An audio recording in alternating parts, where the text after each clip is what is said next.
All right, guys, we're supposed to be doing a live stream recording, but we didn't get everything working right, but it's all good. Welcome to another episode of Garden Glass. I'm Anthony Moore. Stephen DeVos. Man, this is New Year's Eve. Last episode of 2022. Yeah. Now, I think it was fitting for us to end the year like we begun it with Uncle Nearest. By Uncle Nearest. I think our first episode. Yeah, it was definitely one of the 1st. Yeah, Uncle Nearest. Yeah. So you're not up on Uncle Nearest, just Google it. It's a very interesting story. I think it's a very fitting story of friendship and how things should go all the time, but it doesn't. But as far as the makers of this Uncle Nearest, as far as the way they went into give you the background behind coming up with this, very interesting. Yeah, I definitely learned a lot once Steve put me on game about it. I heard a little bit of it about it before, but not as much as what details Steve gave me. But what we're smoking on today, or trying today, is of course my go-tos, Delicioso. This is the Blue Sea. It's actually really, really good. If I'm not mistaken, did we start with these? I think we started with. No, we started with Sweet James. I mean, the first episode, but I don't think. No, that was by Deadwood. Okay. Deadwood. I hadn't found these yet. But once I did, man, what's you got the Black Forest, right? Yeah, Black Forest. Yeah, Black Forest right here. All right, that's a little strong. It's a little strong. It's not. It's not a beginner smoke. Yeah.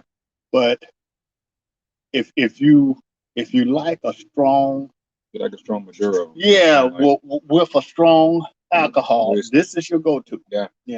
It's something that before we came out, I was asking ladies, "Hey, y'all want some of this?"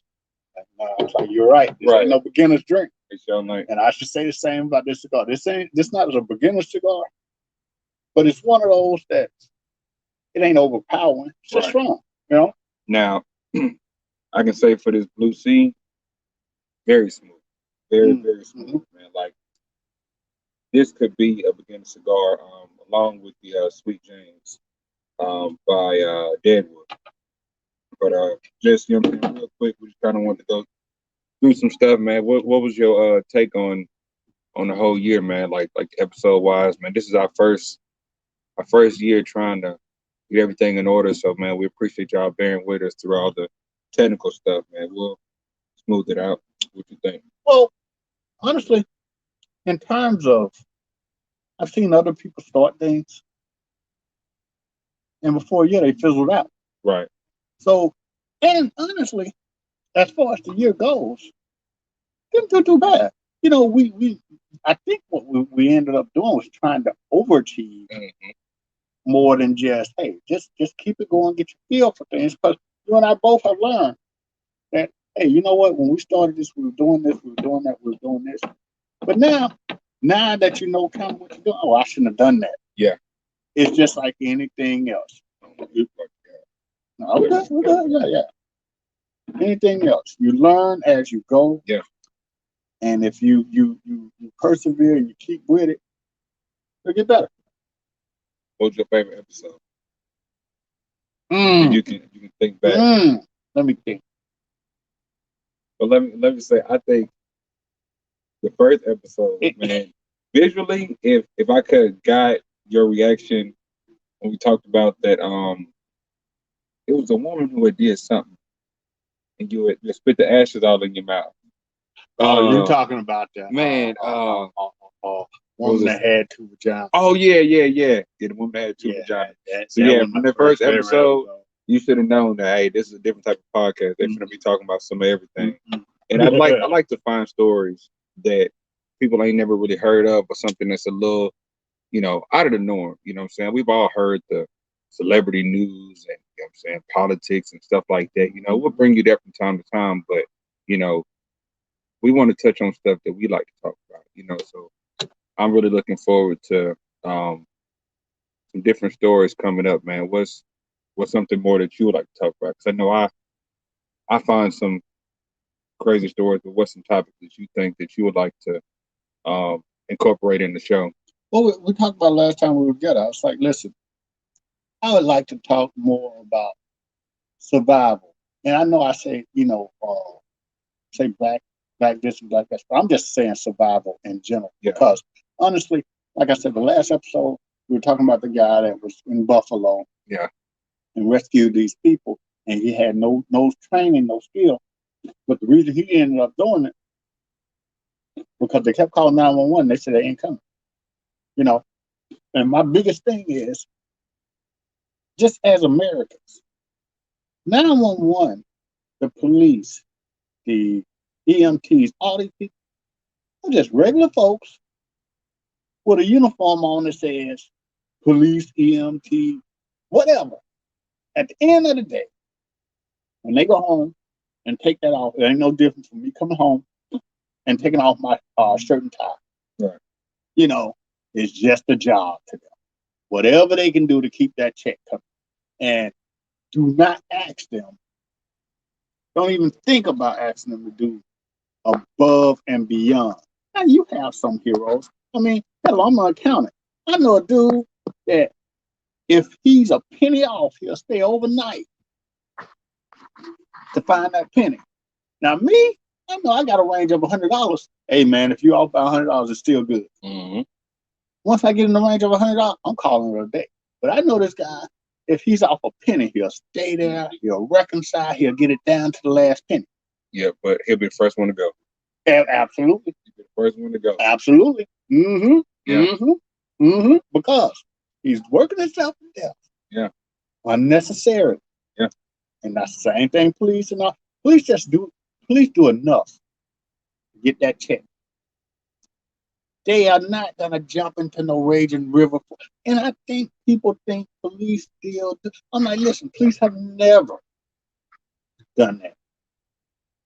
They have never done that. So I think y'all need to start learning things to save your own life instead of thinking you can dial 3 little numbers and somebody's going to come in and save you, because they ain't. You just don't want to admit that. Right. Let's take a shot real quick, man, for the new year. All right. Listen, for 2023, I know y'all all make these New Year's resolutions and everything. Yeah. But the only thing I want to say at this point is, you're going to make a resolution. Make it something obtainable. Y'all all know yourself. And y'all do this every year. Right. Make it something obtainable. Because if you succeed in a small thing, that's going to make you want to, go on and do better. But if y'all say, this year I'm going to focus and become a millionaire, you ain't became a millionaire in 40 years. How about trying to be 100 at first? Right. And then once you do that, try to be 1,000. Yeah. You know what I'm saying? And making these small accomplishments first before trying to go for the big thing. Because once you go for the big thing and you don't accomplish it, then you can feel defeated, and then you can be right back where you started, not doing it. But when it comes to New Year's resolution stuff, hold on, let's go ahead and take this real quick.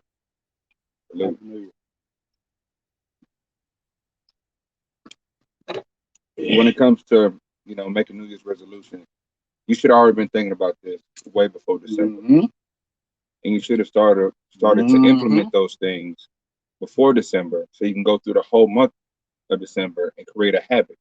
By the time New Year's hit, man, you already in the road. So you already in the groove. You already got things going to where it won't be as hard to stick with it. And I want to say real quick for me personally, all y'all gym heads, well, all y'all folks who want to go to the gym now, try to get yourself to stay out my way, okay? Because y'all gonna be gone by February, okay? So just stay out the way. You know what I'm saying? The folks who've already been there all year and have made it their lifestyle, please just excuse yourselves. If you need some help, ask one of us, whatever, we don't mind. But don't be coming to that point, okay? Yes, Jesus you Christ. must have been reading my mind because I'm saying, piggyback off my becoming a millionaire this year. Only people who become millionaires again around this time is Gold's Gym and Planet Fitness. Right, you're right. Right. Holla Yeah. at your boy. Yeah. I just gave y'all a shout out. But then, right, free promo. Not that you need it, because you get a fresh crop every year. Within the first month, they become millionaires off of your penny. Off of you. Off of yours. What is it? How much a month? What? Like Planet Fitness is like as low as $10 a month. $10 a month now. Yeah. You got people been on $10 a month for 30 years. Yeah. And never go. And you go there first month and forget about your membership because it's just $10. But they've been charging you all month, or you're gonna be like, well, yeah, you know what I'm saying? I still go. November. You know they went full time.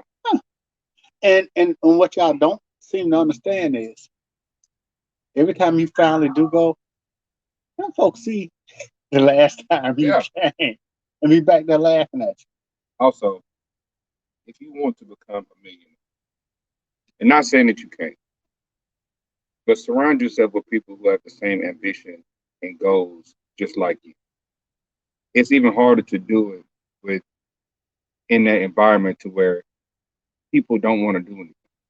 So you're gonna have to be that lone wolf sometimes, step outside the box and do things on your own and watch how the people who have the same mindset will gravitate to you and lock on to them. You know what I'm saying? Because you have to find those people though. Yeah. I mean, but it's you're capable of doing it. No, you can find people who talk a lot, but it's hard to find somebody who's of the mindset to say, hey, I'm gonna do this. No matter what, they stick to it. But that's why it's rare. Yeah. That's why you don't have a planet full of millionaires or billionaires. Right. Because those people do the same thing every day. Speaking on that. You know. Create you a routine. Mm-hmm. You know what I'm saying? Get into some type of rhythm. Start writing, start journaling. If you know, people have gotten big into meditation. Some people don't like meditation, but if you don't call it meditation, set some time apart to be with yourself. You know what I'm saying? To sit down, sit back with your thoughts, write down what you want, and not stuff necessarily about later on in the year. Set stuff that you want to do for that day. You know, say, hey, I wanna get this done today. I want to get this done today. I want to do this. I want to do that. Write down 3 to 5 things. Try to get at least half of that list done. Either way, you've accomplished something just as long as you get a few of those things done. You know, so try to accomplish something every day because that'll get you into the mindset of starting and completing something. You know, people don't really understand how vital of a task that is, especially when it comes to making up your bed first thing in the morning. You know what I'm saying? You started sleep and now you completed your sleep. You know what I'm saying? It's all a mental thing. You know what I'm saying? So just those are small things help along the way when it comes to sticking with a plan. You know, he's more philosophical and stuff about this. I, on the other hand, I'm just one of those practical people. Like, you know, if you're in a job, you can't stay in that job. You ain't doing nothing but killing yourself slowly. And what I mean by that is you're going somewhere miserable. You can't stand going to this job. You know you probably could do something else. Yeah. But you got that steady paycheck coming. But that steady paycheck is like just taking that one hit of cocaine just Yeah. to get you started for the day. You know it's killing you. It's that one fish you Yeah. catch that'll keep you hooked. Yeah. And I'm The like, bunny rod. look, man, if you got a job, you can't stay in that job. You can stop complaining about it because don't nobody want to hear it. No, I'm saying nobody wants to hear that shit. You know, everybody gotta go to work. Mm-hmm. You know when people want to hear from you about your job and how much you hate it? It's when you quit it and become successful at doing something else. Yeah. Every person I've seen that is an influencer, a motivational speaker, any of that shit, they quit some shit. they quit something they hated first. Right now, with that, we're not saying to go out there and just quit your job, Now but you got a family. but use your job to fund your dream as much as you can. You know what I'm saying? Take that time that you want to just sit back and chill. Yeah, you can still sit back and chill, but hey, try to read something. Try to research some stuff. Try to take a class or two. Man, it's tons of stuff online that you can take in your free time, even on your breaks. But it's just how bad you want it. You know what I'm saying? You got to That's why I put in say the they work. don't want it. If they wanted it, they'd be doing it. Mm-hmm. So that's why I say nobody want to hear how much you hate your job because if you hated it that much, oh, you'd be gone. You just like complaining about it. Yeah. But you want to know when you don't complain? Payday. Right. I ain't never heard no, oh man, it's payday again. I ain't never heard that. Ain't never heard it. Ain't never heard it. And you ain't gonna hear it. Right. You want to complain in between checks. And it ain't because of the job. It's because you just spent all Mm-hmm. Yeah. Yeah, because 2 days after you got paid, you're looking forward to the next one. And stop worrying about running up a check. I hear that so much social media. Oh man, I'm here to run up a check. What does that mean? Pretty much putting in the hours to try to make the check bigger. You know what I'm saying? I'm trying to run up the check. That sounds like the stupidest shit I ever heard. I'm So trying. you're gonna work overtime? Yeah. Is that what they talking about? Yeah. Yeah. I'm here to run up a check. Okay. Well, okay. So is Uncle Sam. Okay, so let me give you peep this game real quick, all right? I'm gonna count it. So I mean, Google me. Yeah. You know about money. Every fucking time y'all go here and work this overtime. I want y'all to look at your check. Look at FICA. Look at FICA. Explain what FICA is. FICA is federal income compensation. Come on. And what it is Medicaid. Yeah.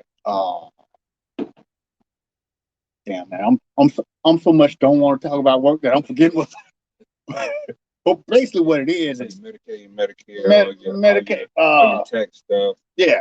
Where you don't really see your money going to. Right. Most of us. You just look at it and but see, here's the thing. Every time you make extra money, because all this stuff runs off a percentage. Yeah. Even your employee liabilities, like if you got a garnishment or something. Yeah. If it's on a percentage, you can work all the overtime. And check this. They only gonna take more out. And check this.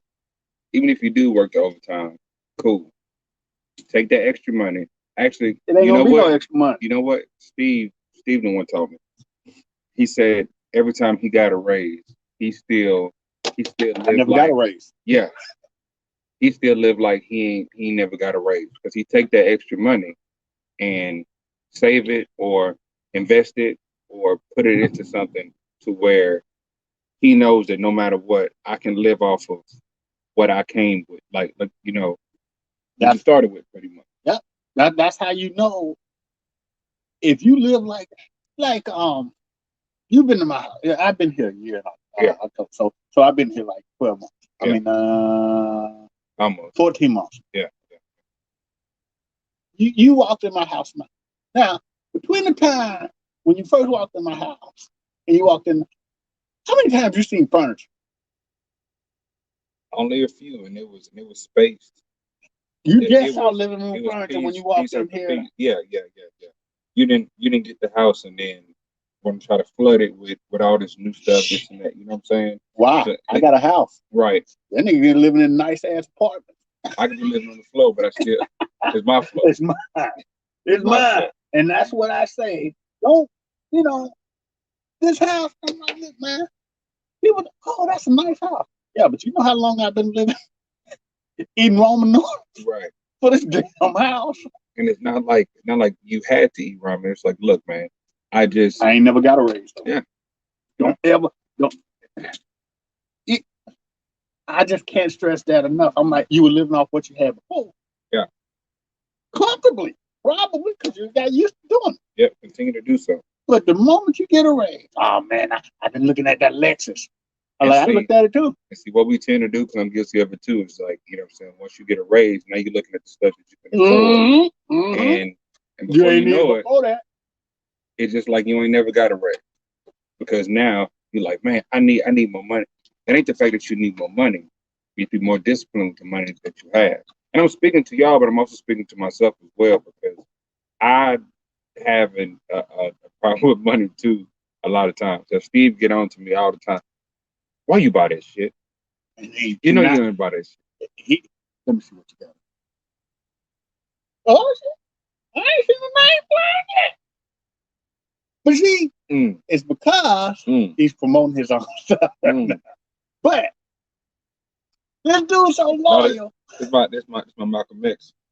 Yeah. Oh, okay. I thought that was your cross track. No. Okay. No, that ain't my flex stuff. You know what I'm saying? But okay. Okay. Can't take the Malcolm X. Hey man, listen. Malcolm X. Listen. Come on now. We got the Uncle Newyear. I get it, but I ain't never seen you with nothing. But you got your fighter pilot leather jacket on. Hey, look here. And your Cosby sweater. Look here. Pudding pops. Look here. Pudding pops. Look here. I'm loyal to whoever prices the lowest for clothing. My whole outfit maybe cost $25. He the only cat that I know still rock Echo in 2022, which is cool. I ain't saying nothing about it. I joking with him about it, but I guarantee you. Listen, I guarantee I don't even know who Echo is. I don't want. It just happened to be $5. I don't want to match bank accounts right about now but it ain't. Everybody say that about Echo. I'm like, listen, man. The reason why I call Echo a lot, when I walked in the store, there was a clearance, and everything had Echo. Hey, if you picked it up and you liked it, hey man, it is what it is. It ain't the flow. Listen, man. Listen, other people, and I ain't gonna say what other people, but can walk in the club with flip flops and cut off jeans on and leave with any woman they want. Right. We're the only ones who have to wear a $5,000 outfit. Yeah. With the matching shoes, just for people to talk to us. Yeah. Try to. I don't like people talking to me anyway. Try to look like money when you got nothing. And ain't got and Bill Gates, and the guy that died, Steve, what's his name? Steve Jobs. Yeah. And Barbara Walters did that.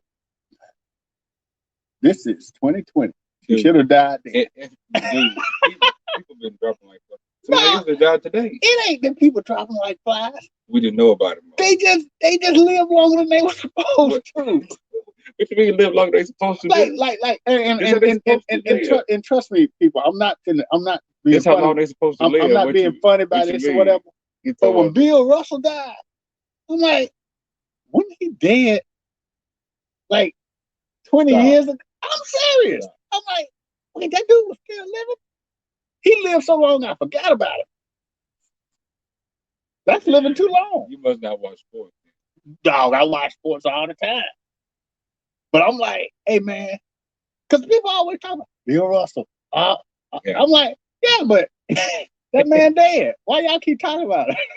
I mean, he's still a legend, man. Shout out to Bill Russell. He is a legend. And honestly, but I hear what LeBron's not a legend. You want to know why LeBron's not a legend? No. What is Bill Russell now? He's dead as hell. A dead legend. But see, I'm just saying, time makes legends. Yeah. Time makes legends. Betty Wright wasn't a legend. Not Betty Wright. Who was it? The white woman? Yeah, Betty White. What's her name? Yeah. Yeah, she died. Oh, you know She what I'm died in thinking the about? beginning. I'm thinking of Betty Wright. I almost cried. No lie. When Betty White passed, because you would have thought that she was never gonna die. No, I almost cried because I looked at a picture of when she was young. Oh, I'm like, yeah. Ooh, that could have never died. She was tough. She was tough, and she stood up for black folk. Yeah, I saw that. Yeah, but see, and let me, and this is back in the day to where. Oh yeah, she got a show council for it too. Yeah. But here's my thing. Here's my thing. And I'm glad she stood up for black folk. There's a lot of white people that done that. But I'm like, listen, man, stop celebrating when people treat you like a human being. Yeah. That's what they were supposed to do the whole time. So when people treat us like a human being, we act like they've done something. Yeah. They're doing what they're supposed to be doing. They do like I'm a single father. You know, everybody knows I'm a single father. Everybody knows, oh man, you take so good care of your daughter. She never wants anything. I'm like, supposed to. This is stop celebrating me like I'm doing something. But it goes to show the rarity of it. No, it's not rare. What it is, it's just like when somebody's like, oh, everybody disrespect the international NBA players, but they're running the league. I was like, well, nobody disrespects them. And they're not running the league. They just get more popularity because they're an international player that shoots 40 a night. You know? So I'm like, it's not you're disrespecting anything. It's just, hey man, the squeaky wheel gets the oil. If you say black men don't take care of their kids over and over and over and over again, people who don't deal with black folks, they only know you know, they only know what they hear. You know? So, and y'all get quick getting mad at these white people saying nigga. You know, because I'm like, they hear from y'all every damn day. But as soon as they say it, I'm like, well, why don't you, because their only interaction is through your music or through your slang and everything. So why don't you stop getting mad at them and get mad at yourself first? Get mad at yourself. How about that? And it ain't Duncan Mears. I know you think it's Duncan Mears. It ain't Duncan Mears talking. But what else you got to say, man, as we close out real quick? Yeah, man? well, you know, I know I'm opinionated and everything, and I know I say stuff funny, but if you listen to me, take out the funny, take out the laugh, and take out my funny expressions, take out my high-pitched voice and everything. If you pay attention to what I'm saying, I just say it in a way, the same way Richard Pryor had to say it, the same way Dick Gregory had to say it. I said, Dave Chappelle, I say it in a funny way to get your attention and to make it acceptable. Yeah. But it's no less truth, no matter how I say it. Right. Yeah, exactly. You say it in a comedic way, then they'll be able to digest it a lot better. Well, what do you want to see? Lastly, closing out. What do you want to see this new year bring for you personally, and possibly for the show and the things that you want to bring to the platform? Well, I want this new year to bring me the next fucking new year, because I want to be happy for that one too. So yeah, that's my hope for every new year. I want to see the next one. But as for the show, of course, more listeners, more viewers. You know, maybe climb that media chart a little bit more for searchability. You know, familiarity. But honestly, man, you know, I enjoy doing what I'm doing, famous or not. Yeah. You know, because you know, if anybody's listening to you, then yeah, that's one. Yeah. And I mean, we're not doing this for fame. We're not doing this to. I mean, of course, we hope it blows. You know what I'm saying? But we do this because we genuinely enjoy it. You know what I'm saying? And you know, it's a friendship. You know what I'm saying? Podcast, and we hope to bring more people on as guests and stuff like that. And you know, just what I want. That's it. Yes. Yeah. And we want all types. You know what I'm saying? So nobody's excluded. No, I want all types because I want to see the debatable conversations that we may have with that other person and different views. But that's just me personally. You know what I'm saying? So it may be something that me and Steve have to talk about. Behind the scenes. But just me personally, what I want for 2023 is just more clarity on things to be a lot more smooth, I guess. You know what I'm saying? I know life has its ups and downs and stuff like that, but just me knowing how to handle those things without getting so uptight about them or whatever. I just kind of want to just see the next year, same thing. You know what I'm saying? But just accomplish a lot throughout. Become a better person, um, create better content. You know, I promise you that whatever you worried about and it upsets you, when they put you 6 feet in the ground, that problem's still gonna be there for somebody else. Laugh. Got another one. facts. Well, that's it, man. We wanted to come to y'all real quick. You know what I'm saying? Wish y'all a happy New Year's, man. We appreciate all the love and support, all the subscribers, all the likes, all the views, and man, we hope to see y'all in 2023. Last shot to that. Lou, Happy New Year. we out. I've been Anthony Moore. Stephen DeVos. Garden of Glass 2022.